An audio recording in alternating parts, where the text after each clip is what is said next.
दोस्तों, इस वीडियो में जिस बच्चे को आप देख रहे हो, ये पूरे 4 साल के बाद अपने परिवार से मिला है, क्योंकि 4 साल तक चाइल्ड ट्रैफिकिंग करने वाले लोग इसे गायब कर दिए थे। आज से 2 दिन पहले मेरे साथ कुछ ऐसी ही घटना घटी। दरअसल सुबह को मैं मंदिर से घर वापस आ रहा था और मैं अपने काम को शुरू करने की जल्दबाजी में था। मैंने देखा कि एक किराने की दुकान के सामने एक बच्चा बैठा हुआ है और उसको एक आदमी दुलार कर रहा है। उसके गाल को ऐसे छू रहा था, इस तरह से।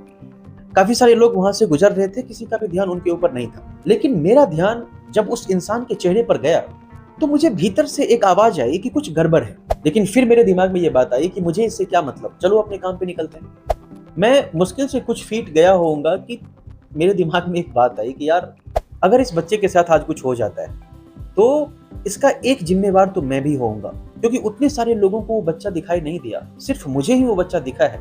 मैं तुरंत वहां से वापस आ गया और जब मैं दोबारा उस बच्चे के पास पहुंचा हूं तो वहां पर 2 और लोग आ गए थे। अब वो तीनों उस बच्चे को घेर चुके थे। मैं 100% श्योर हो गया कि ये चाइल्ड किडनैपिंग का प्लानिंग यहाँ पर चल रहा है। मैं कुछ नहीं किया, जाकर के उनके बगल में बस खड़ा हो गया। मुश्किल से 1 मिनट के आसपास में वहां पर खड़ा रहा हूँ। उनको लग गया कि शायद उनका प्लान खराब हो चुका है, फिर वो वहां से चले गए।